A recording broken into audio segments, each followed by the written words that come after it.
Alrighty, folks. Been trying to get into a ranked game here. We've had a couple people dodge queue. I think there's only like a little under an hour and a half left in this first ranked window, but it'll be open again tomorrow, so I'm not too worried about it. Before we get started, I wanted to say thank you guys for getting the subscriber count up. I think we're up to 42 subscribers now or something like that. So thanks for that. Been enjoying making the videos. Glad some people are finding them helpful. Just had somebody comment a minute ago about the last ranked Iggy and Scorch video. Getting some helpful information out of it. So glad you guys are enjoying it and watching and getting what you can out of these. I'm enjoying making them, so I think Predecessor is truly a great game. And the support that it's receiving and the rate that it's being patched and new heroes are being added is pretty impressive. So hopefully we can have a true smite killer on our hands here. But thanks for getting the subscriber count up, guys. I've been playing some Terra, been having some fun with her in off lane. Very strong kit, as we predicted in the... Oh, looks like there's going to be a little competition. Really don't want to get stuck with jungle, but I'm not that big a fan of carry either, so we'll just see if we can win the off lane. Okay, he switches off to carry. Yeah, that's cool. But yeah, I've been playing Terra. Very strong kit. Good poke potential, good shielding, good trades, good build options. Just a great hero overall. Wouldn't be too surprised if she's banned here. Looks like people are throwing up the Grim and the Grux ban. I don't think Grim is that strong anymore, to be honest with you. I guess a lot of people do, but... Okay, he's making sure Grim gets banned. I don't know. I guess Grim and Grux are a popular ban pick in this meta. I probably won't be high enough pick to actually get Terra here. But if they get Terra, I don't mind going Greystone or whatever. But yeah, extremely strong kit, good versatility. Definitely think she's gonna be due for a nerf.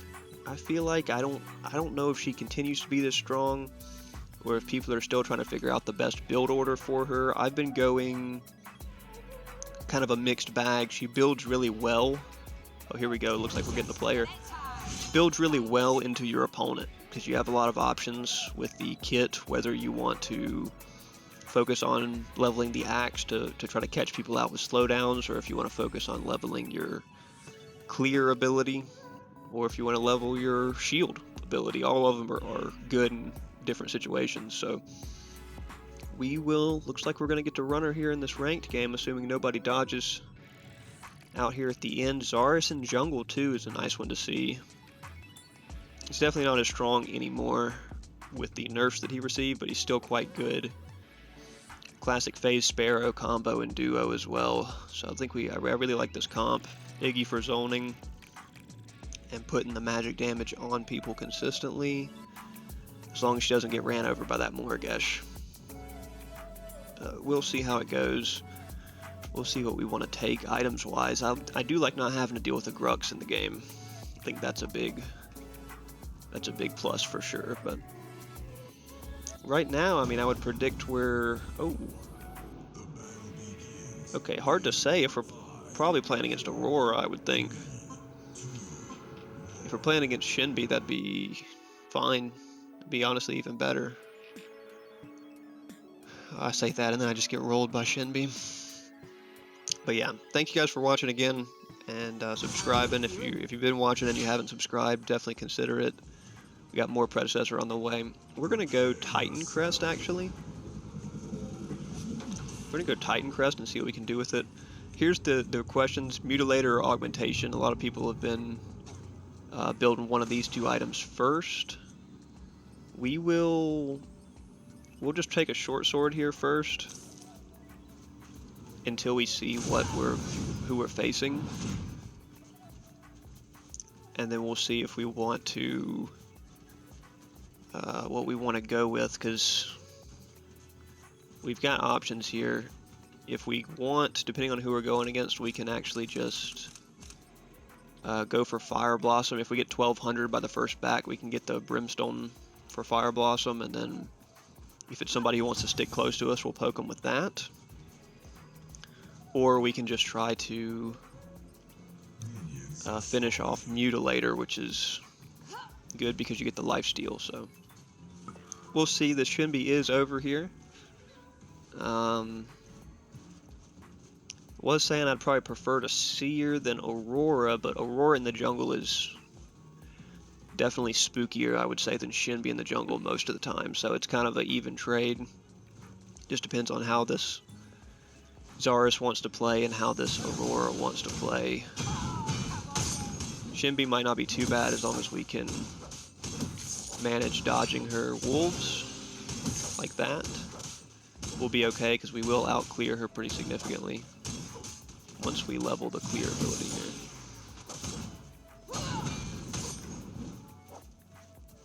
We will be able to out-clear. Titan Crest will keep us... Ooh, oh wow, okay, Aurora decides to actually spend her first wave just ganking Duo, which is really not good for us.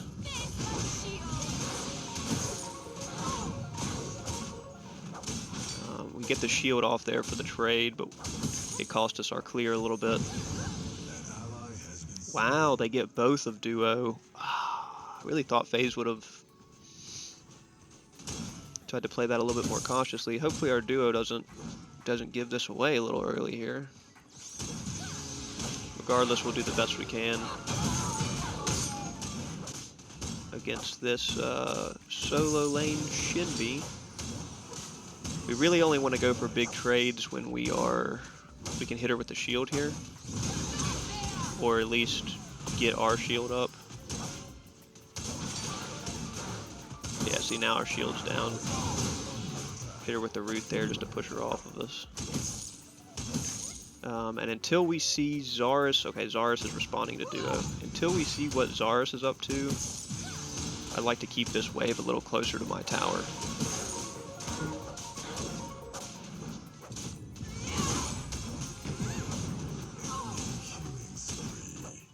Wow. Kira is able to get a killing spree within the first 3 minutes by picking off multiple Duo, and we're already seeing the good jobs from the different Duo laners. This is not looking good for our boys. At this point, we are running low on mana, so is she. So we're just going to auto clear the wave down. Try to maintain our mana. If she wants to get in a position where she stands too close to us, we'll just hit her with the clear, the Ruthless Assault. Hitting heroes refunds 10% of the cooldown, so you can get it off cooldown quick if you're... and if it's empowered, that third hit does a lot of damage.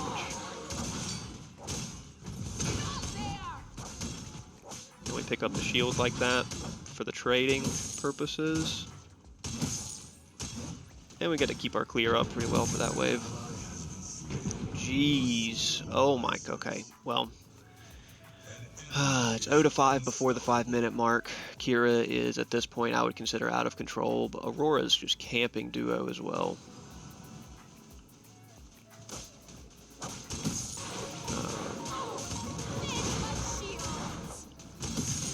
So, I don't know. Even at this rate, it's not looking good. Almost able to take her down there. That's going to force her out of waves, certainly. So as soon as we see her back, we're going to go for green here.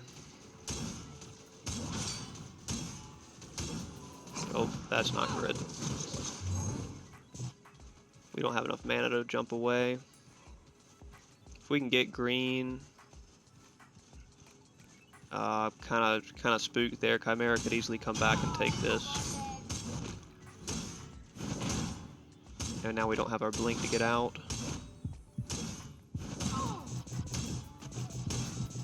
Not gonna have enough mana, barely have enough mana to get it off again. And then we just gotta get out of here. Oh, and FaZe disconnected. So, looks like this game is getting called off here. We got 4 minutes till we can even surrender, but FaZe has already just given up completely. hate to see it in ranked. Hate to see it in ranked, folks. Well, if you enjoyed a little bit of trading between a Terra and a Shinbi, I think Terra has a better kit for solo lane than Shinbi for sure. That's why I was kind of predicting maybe Shinbi goes into jungle. See, look at how much clear that is. If you have your 1 empowered,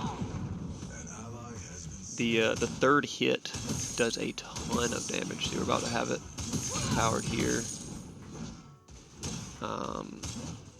Third hit does a ton of damage and can help you clear very effectively. You don't really have to focus on taking any sort of clear items like you would on some other solo laners like Overlord or we don't have a word ready. Overlord or Fire Blossom, which you would take on some solo laners. Look at this. Massive damage. I mean, we are leveling the 1 because I like to have that clear if I'm not building Fire Blossom early. Shinbi just made it back, which is very odd. But FaZe is not coming back, so it's not looking very promising for us. I had a game earlier where we got into a 4v5, and the game ended up going for like an hour long because we had 4, they had 5. We were significantly better. We ended up winning in kills, but if you're down a person like that, there's just nothing you can do. Chimera's coming over. We're going to go ahead and get position to dash out of that. They have an extra person to rotate around now that they don't need to dedicate all their force to duo lane like how they started. We're still up on this Shinbi because we got green.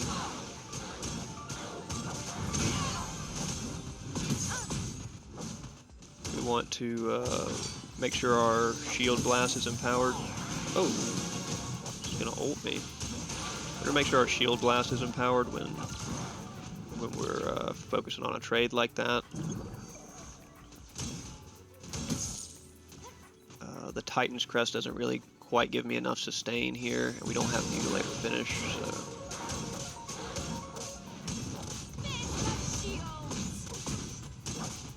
We can still trade into her pretty good when we put that shield up. There's not a lot of risk. And then we get the cooldown from here with a little slow there to make sure we get out of her way. I usually level the shield second priority because I want to have as big a shield from that as possible. She's backing. She has no mana. She must have been looking at items there. Gives us an opportunity to secure another green. Oh, Chimera's coming over. We're going to back off this green. This Chimera can kill me at this point. An enemy tower is under attack.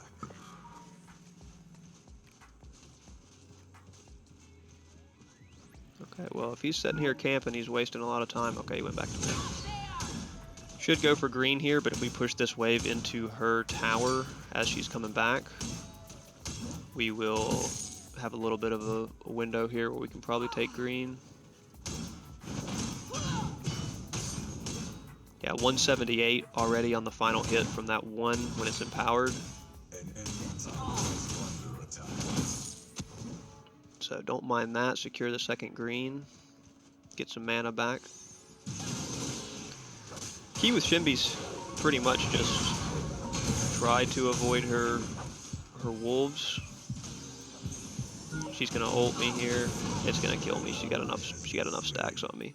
Chimera was coming out anyway, so I wasn't gonna be able to get away, but that's why I didn't go ahead and waste my blink.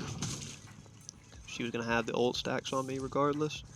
So we will take the Mutilator. If we look at damage, I mean, she's hitting me for like all magic damage, so second item here for sure, Mist Meadow. And specifically, we're going to buy the armor first. We're going to wait for another 350 and get that second tier of magical armor. So she's not able to do anything to us. We are able to surrender now. I'm going to go ahead and throw it up because it's just not going to happen with 4 people. It's realistically never going to happen. I played a match earlier, like I said, that was went over an hour long. It's the longest match I've ever played. And it was because we were the 4-man and we were consistently dominating them in team fights, but with only 4-man, you just can't close out games. It's just really not possible. We will try to put a report on this phase for leaving early. Even if you get down early, you know, you might as well not leave, because you give us no hope of coming back. Game ends 0-9. You know, we really got behind too early there. Don't know whose fault it was too much. It's just their Kira could have been hitting all her shots. Their Kira could have been really good. I mean, out of the 9 total kills, she had 6 and 2 assists on them. So she contributed to every kill except for 1, which is insane. Aurora also had 6 assists in a kill. So, yeah, just not surprising that that game ends as quick as it does. But hope you guys enjoyed seeing a brief look at some Shinbi versus Terra gameplay. We'll keep an eye on that name and put a report up later. But thanks for watching. We're going to try to hop into another ranked game, I guess, here before this window closes, and see if we can get Terra again. I kind of doubt it. It's the rare time we're able to get Terra in a ranked game, and we don't even get to make it past the 11-minute mark. Really, the 4-minute mark before FaZe dropped out. So we'll see you on the next one.